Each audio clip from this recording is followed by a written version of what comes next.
So get this. Over 30,000 reported fairy sightings in the last 200 years. That's a lot of potential encounters, right, with the fae folk. And you, my friend, you've sent in like a whole stack of research and articles, even some personal notes, all about fairies. So today, we're going on a deep dive, exploring the big question, are fairies real? We're not here to say definitively yes or no, but to really like dig into the evidence, the folklore, the beliefs, and just see what we uncover together. You know, it's interesting because right off the bat, we run into a problem. There's no, like, one definition of what a fairy is. That's true. If you asked me to picture a fairy, I'd probably think Tinkerbell, you know? All tiny and sparkly, flitting around. And that's a perfect example of how our modern perception is shaped by pop culture, especially those Victorian-era images. Yeah. But if we go back further to, like, ancient folklore, fairies were often described as full-sized beings, sometimes even, like, imposing figures. So it makes you wonder, how did these perceptions shift? Wow, so that delicate winged figure we're so used to is actually a relatively new thing. That's a pretty big change. Exactly. And it highlights how stories and art, even our own cultural biases, all play a role in how we imagine these creatures. Okay, so if we can't even pin down a definition, where do we even begin to look for their origins? Well, there are a few theories, and each one kind of has its own layer of intrigue. One idea suggests fairies are like demoted angels, you know, not good enough for heaven, not bad enough for hell, stuck somewhere in between. Ooh, I like that. Cast out from the pearly gates, making mischief on earth. Makes sense. But other cultures must have different ideas, right? We can't just stop at demoted angels. Oh, absolutely. Fairies are not just a British Isles phenomenon. Take the Cherokee Little People, for example, the Untans Dee. They're described as elf-like beings who were here before humans, protectors of nature, almost like spirits of the land. Those were in one of the articles I sent, weren't they? It's almost like they embody the wisdom and power of the natural world. Exactly. Then you've got the Icelandic Huldufolk. Their invisible settlements are so real to the Icelanders that they'll actually divert construction projects to avoid disturbing them. It's like a constant reminder that there might be more going on than meets the eye. So we've got these diverse origin stories, but it feels like we're still, you know, talking pretty broadly. What about the actual types of fairies out there? Are we just talking about the cute, helpful kind? Or is there more to it? Oh, there's so much more. We're talking a whole spectrum, far beyond those stereotypical winged figures. You've got your helpful brownies, always up for a bit of housework if you leave them a bowl of cream. The original house elves. Sign me up for a brownie helper any day. But it can't be all sunshine and rainbows, right? There must be some not-so-friendly fairies out there, too. Oh, definitely. You've got those mischievous pixies dancing on hearths, you know, causing a ruckus. They're capable of both good and harm, which makes them even more intriguing. And then there are the ones you wouldn't want to meet in a dark alley. Exactly. Think grotesque goblins lurking in the shadows, or the fearsome, unseelie court from Scottish folklore. They bring harm just for the fun of it. Okay, so this isn't just like a realm of cute sprites and helpful fairies. There's a dark side to fairyland too. It's like a magical world with the same light and shadow we have in our own lives. Speaking of fairyland, where exactly is this magical realm supposed to be? Is it all sparkling palaces and enchanted forests, or is it something else entirely? That's where things get really interesting, because descriptions vary wildly. You've got these, you know, sublime, glistening palaces, and in surprisingly mundane settings, like in Cornish lore, they have these contrasting images. A magnificent jeweled palace versus a simple pasture where goats graze. Hold on, so fairyland can be both magical and mundane. That's not what I pictured at all. It plays with our expectations. And then there's the famous Tir na Nog, the land of the young from Irish mythology, a realm of perpetual youth and beauty. It makes you wonder, is fairyland an actual place, or more of a state of being? A way of escaping the limitations of our world? It's almost like a metaphor for seeking something better, something beyond the everyday. And we can't forget Teresa Mooney's theory of the four cities, each one associated with an element. You've got Gorias, the city of air, all tranquil and serene. And then Phalias, the city of earth, cloaked in darkness, with towers adorned with jewels. So wait, are we talking like paradise versus underworld here? It sounds like these four cities reflect the full spectrum of existence, from light to darkness. Is this Mooney person someone I should be reading more about? Her ideas are fascinating. She's definitely worth checking out. And this range of descriptions, from tranquil to terrifying, it challenges our preconceived notions. of what a magical realm might be. But all these ideas make me think about the people who claim to have actually encountered fairies. What about those famous accounts? We have to talk about the Cottingley fairies, right? Those photos are iconic, even though they were later, revealed to be fake. They captured the imaginations of so many people. What do you think was behind that widespread fascination? It's a great example of how powerful our desire to believe can be. Even though the photos were staged, the girls who created them still claim to have seen real fairies. They insisted that at least one of the photos was genuine. It's almost like they tapped into a collective longing for magic and wonder, this need to believe in something beyond the ordinary. It's like they inadvertently created this cultural phenomenon, Yeah. even if it wasn't what they intended. But what about those older stories, the ones passed down through generations, like the tale of Thomas Rymor, the 13th century Scotsman, abducted by the Queen of Elfland, and returned with the gift of the sight, the ability to see fairies. What do you make of accounts like that? Rymor's story is fascinating because it brings up this idea of direct interaction with the Fae, even abduction, and the fact that he was supposedly unable to lie Yeah. after his return. It adds another layer of intrigue. It's as if he gained some kind of Yeah. mystical knowledge from his time in fairyland. It's like he brought back a piece of that otherworldly truth, something that changed him forever. And then there's Reverend Robert Kirk, author of a whole book on fairies, who was found dead in 1692 under very mysterious circumstances.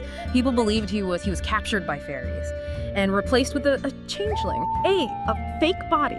Kirk's story is especially interesting because he was a man of the cloth, someone who actually studied and documented fairy lore. And the belief that his real body was taken, well, it adds a layer of fear, like a cautionary tale, for those who delve too deep into the fairy realm. Okay, so we've got these fascinating historical accounts, but they're hard to verify, and we've got those famous photographs, which turned out to be fake. But what about something more tangible, something physical? Are there any archaeological discoveries that might point to the existence of fairies? That's where we shift from stories and folklore to more concrete evidence, though even that is open to interpretation. Take the Wyoming mummy, for example. It's this 20-inch tall figure discovered by prospectors. Too small to be a member of any known pygmy tribe. Its origins are still a mystery. And then there are those tiny skulls found in Montana's Beartooth Mountains, right? Right, they're incredibly small, and they don't seem to fit. With our conventional understanding of human evolution, it raises some big questions like, could these be the remains of a hidden race? Maybe even fairies? What do you think? Well, part of me wants to say it's just a case of unexplained phenomena. But the other part, the part that loves a good mystery, can't help but wonder. But all this talk of abductions and mysterious remains, it's making me a bit nervous, honestly. Are there ways to protect ourselves from fairies? Just in case for those of us who haven't been abducted and learned their secrets. Now that's where the folklore gets really fun. There's a whole range of protective charms. Some common, some downright bizarre, like wearing your clothes inside out to ward off fairies. Wait, really? Wearing clothes inside out? Why would that work? Who is the first person to try that? Now that's a mystery. It's one of those things that's been passed down through generations. And you've got your more traditional symbols of protection: church bells, St. John's wort, four-leaf clovers. Right. Those make more sense to me. But what about bread? I read that it can be both an offering and a deterrent. That seems confusing. It is. In some cultures, bread is a gift to appease fairies. But in others, it's seen as a powerful repellent, a symbol of domesticity and the taming of nature. So a loaf of bread could either make you best friends with a fairy or send them running for the hills. It's like a high-stakes bread lottery. What about trees? Are there any trees we should be planting to keep the fairies away, or invite them in for tea, depending on the bread situation? Rowan trees hold a special significance in fairy lore. Planting one near your home is said to offer protection. Okay, so let me get this straight. If I want to avoid an unexpected fairy encounter, I should wear my clothes inside out, carry a loaf of bread just in case I need to bribe them, and hang out by a rowan tree. Got it. Well, good for her, right? But on a more serious note, these charms, no matter how strange they seem, they reflect our anxieties about the unseen world. Yeah. And our desire to control what we don't understand. It's like we're trying to impose order On something that's inherently mysterious, something that might not want to be controlled, but all this talk of protection is making me think about our relationship with fairies in a whole new way. It's a bit more complicated than I realized. What do you think? Are we more afraid of them or fascinated by them?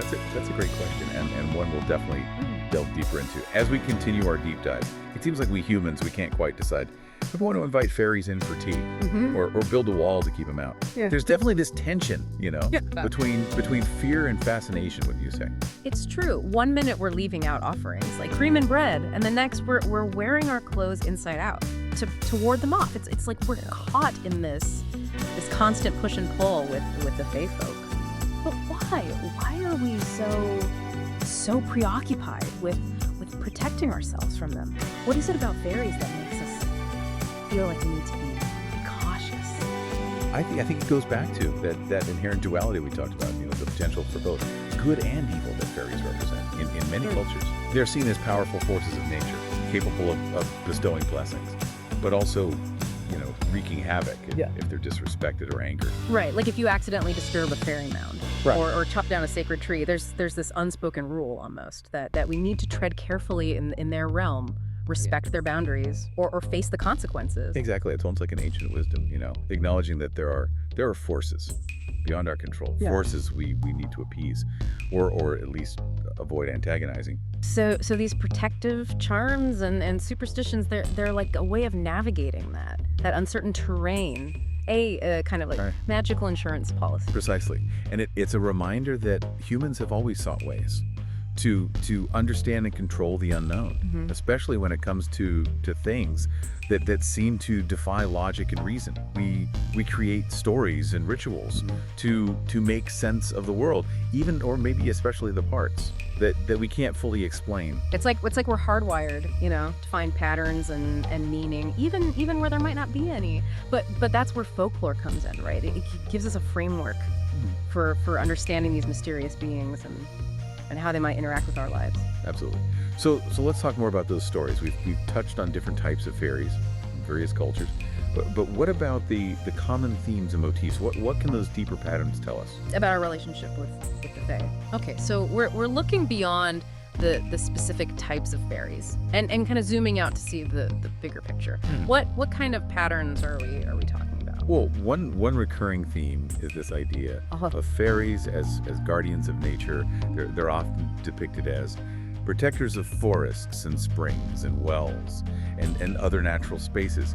It suggests this deep connection between the fae and the environment and serves as a reminder of the importance of respecting the natural world. That makes a lot of sense, especially since we've talked about how many cultures see fairies as embodiments of nature's forces, almost like elemental spirits. Exactly. And their attire often reflects this connection. They're described as wearing, green clothing, blending in with their surroundings, or adorned with flowers and leaves, like they're woven from the landscape itself.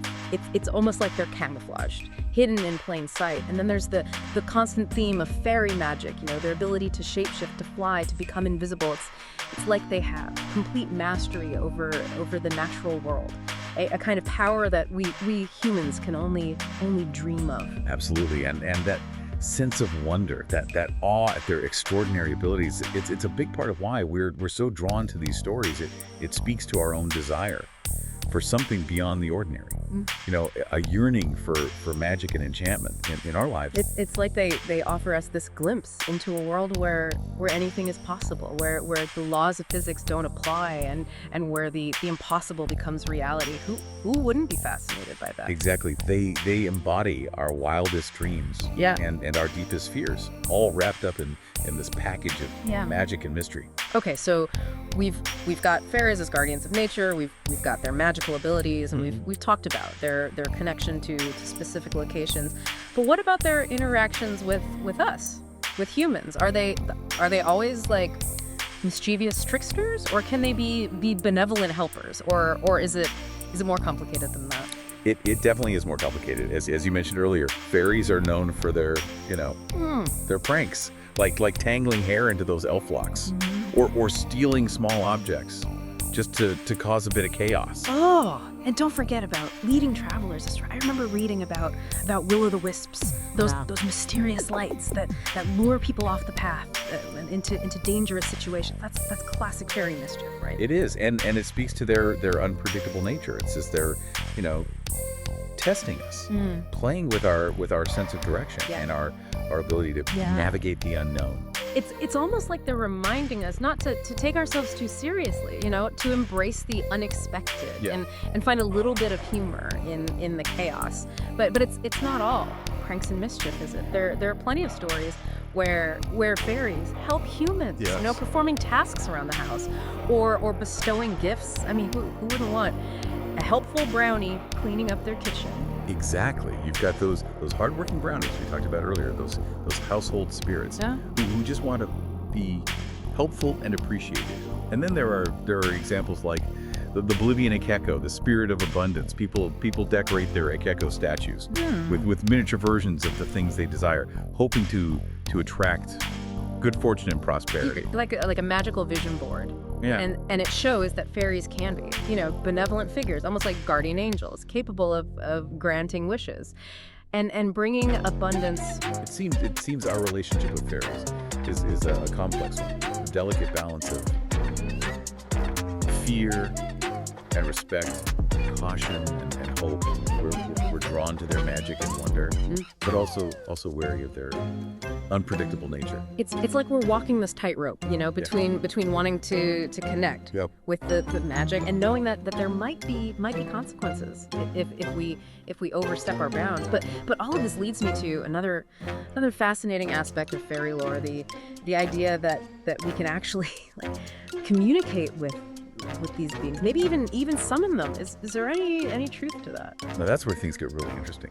There are many stories about humans learning fairy language, using special words or phrases to call upon them, and even making bargains or pacts with them. It's like there's a whole secret code to crack. Didn't Thomas Rymore supposedly spend 7 years in Elfland and return with the ability to see and understand fairies? It makes you wonder if there are ways to bridge the gap between our world and theirs, to gain access to their knowledge and power. Exactly, and that idea is incredibly compelling. Who wouldn't want to tap into that ancient wisdom and magic? But it sounds dangerous too, right? There are plenty of stories about people who angered fairies or broke their promises, often with terrible consequences. It's like a magical game with very high stakes. That's right. There's a sense that dealing with fairies is risky business. It requires caution and respect,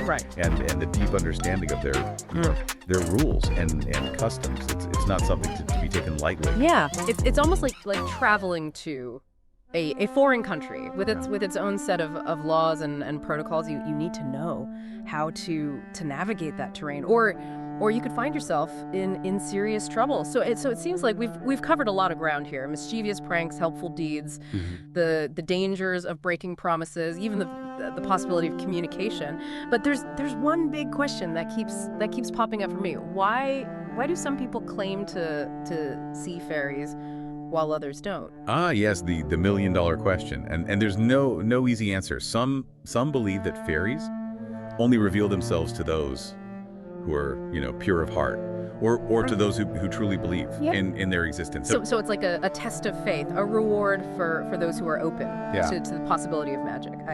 There's also the idea that fairies are more likely to appear in certain places, like ancient forests or sacred groves, or near bodies of water, places where the veil between our world and theirs is thin, perhaps. It's like those locations hold a special kind of energy, a resonance that makes it easier for the fae to cross over. Exactly, and then there are those who believe that seeing fairies is all about perception, about being attuned to the subtle energies and vibrations of the natural world. It's not just about looking with your eyes, but sensing with your whole being. So it's about being open to the unseen, to the possibility that there's more to reality than what we can readily perceive. Do you think that's why children are are often said to be more likely to see fairies because they haven't yet, Yeah.